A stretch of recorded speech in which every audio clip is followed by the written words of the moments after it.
Hey everybody, how you doing? Hope everything's going well for you. Um, just wanted to show you a project that I've been working on real quick. Um, so a lot of you guys may know the toy line TigerSharks. Some of you may not. It's a very obscure small toy line that was around and actually had a cartoon, but it was very short-lived. Um, so the toy line is very rare, very hard to find and expensive. Um, but I was wanting one, so I found one on eBay a while back, and he was battle damaged. He had an arm missing, um, but he was reasonably priced, and I thought to myself, I'll make an arm for him. Um, I felt like I could look at photos and sculpt something um, that looked at least serviceable, maybe not identical, but serviceable to you know do the job and work for a right arm for the guy. Um, but shortly after I found him, I found another one that was also very reasonably priced, but he was complete, or at least his body was. He didn't have any weapons, but I wasn't so concerned about any weapons or anything like that. I just kind of wanted the figure. And but he had his arm, and I had him. And I was like, well, maybe instead of sculpting a new arm, maybe I can cast a new arm for him using the existing one, or the one that I have on this guy. Um, but I was a little nervous about removing that arm because of what happened to this guy. So I didn't want to boil it and take it off. Um, Plus, this plastic for his torso is kind of rigid and brittle, and obviously that's why I broke there. So I didn't want to risk that happening when I removed the arm, and I didn't want to risk anything happening when I boiled him, because sometimes that plastic can warp and not return to its original shape. So I thought, well, maybe I can make a mold while it's on the guy, while it's on his body, which you can do. It's easier to do with certain body parts, but this one was kind of difficult. I thought, well, first of all, I need a shape and that will hold the mold, and I found something similar to this bottle here, a cylinder that's about this length and width, and so I took that. It was a clear cylinder, and I cut a line down it, and I cut a circle for his shoulder area, so I could slide that on the arm, and it would hold there, and do the job. I also had to put a little bit of a Play-Doh, something to catch or to keep the mold material from coming out of the that hole that was there around the shoulder. So I did that. I put Play-Doh around it, and then I propped it up too. I put something underneath it to kind of hold it in the place that I needed it to be, while the mold material was hardening. I didn't want to put them in the pressure pot again, because I didn't know how this figure would react to that pressure. Plus, it would have been kind of difficult to get them positioned right, tighten all the bolts, tighten the pressure pot down, making sure he doesn't fall over in there, and everything. So it's like, I'm just going to make the mold, and not worry about air bubbles. If they happen, that's fine. I can cut them away, I can carve them down, I can smooth them.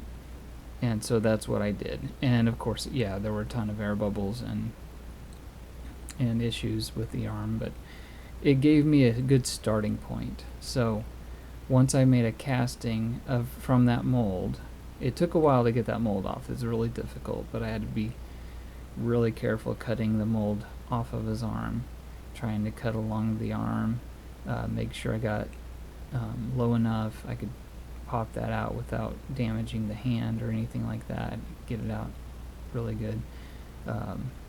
So I got that off, and I made a casting, and this was the first casting I made, and it actually turned out really good. Just had those air bubbles in it, and then the thumb didn't form all the way, so I had to take some epoxy sculpt and complete that thumb, finish that off. And also there's a fin that comes out of his arm, so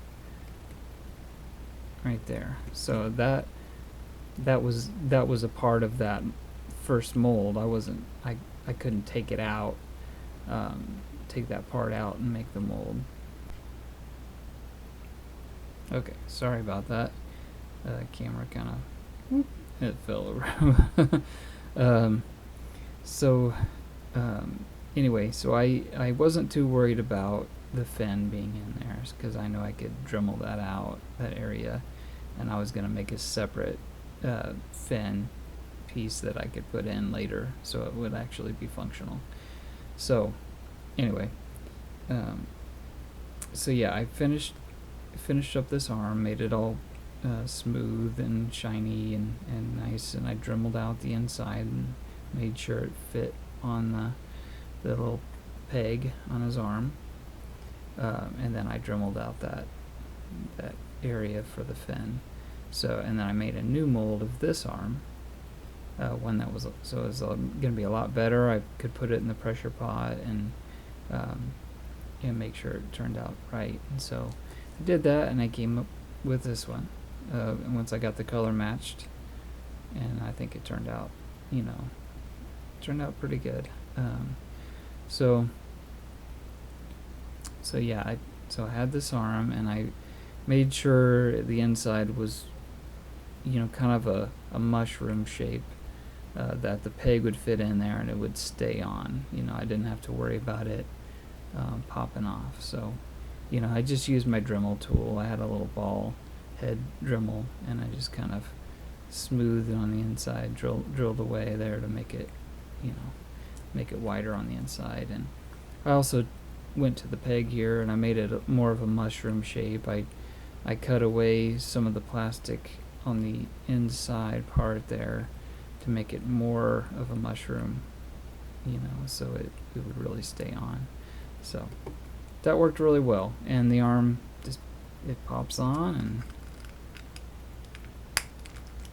it doesn't come off very easily, so that was good. So I was really happy with that. Of course, I matched the paint to get the right color there. It's kind of a greenish, bluish,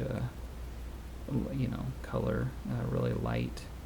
So, and then I went back to that first mold I made with all the air bubbles, and I cast another one, but this time I cut away everything but the fin. When I was left with this piece here. So I just kind of used this one. I looked at that fin and kind of got an idea of what the shape was supposed to be. So that's the piece there. So I also had, there's two little parts here that are kind of like a bolt that keep it in place. These are the outside, and you can see them here on this one. They've been painted the color to kind of match the arm color. So I'm going to Dremel these out. I'm going to Dremel a hole in the middle of the fin, line it up with the hole on his arm, and then I'm going to put some kind of a cylinder to kind of attach those pieces together, make sure that it's nice and tight and that it's together really good. Once I've done that, the fin should be able to rotate in and out of his arm, and so I'll have a piece that kind of looks like that, and it looks fits right in, looks like it's supposed to be there, hopefully. In the end. And so there you go. I'm probably just gonna paint this. It's not the right color gray, it's a little bit lighter than it needs to be, but that's fine. You know, it doesn't have to be perfect. Just wanted something that looked good and made him look complete. And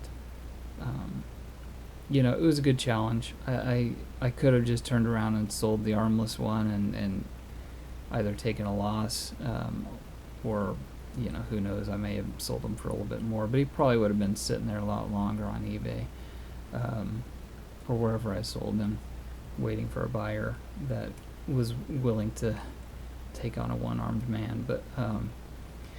But now I think he's a lot more attractive to potential buyers, and I'll probably pop him on there, and, you know, we'll see how he does. I don't know when I'll put him on there. I need to finish him up, but really happy with how he turned out. So anyway, yeah, it was fun. Hopefully he'll look really good in the end. But that's kind of how you have to do things sometimes. You just kind of figure a way around the obstacles, and it was a bit of an obstacle trying to figure out how I'm going to make a new arm for him. And if I sculpted it, it might have turned out okay, but, you know, I think this way was probably a lot faster and more accurate to the original figure. So, alright guys, well, thanks for watching. I appreciate it, and stay tuned for more videos. I got other projects that are just sitting around waiting for me to do them, and some I've started on, some I've, you know, finished, and some I'm not even close to starting. So well, thanks for watching, and if you would like and subscribe, you know, to my channel, I appreciate it, and you know, that would mean a lot to me, and I'll try to do my best to get more videos out for you guys to see. But again, thanks for watching. Take care. Bye.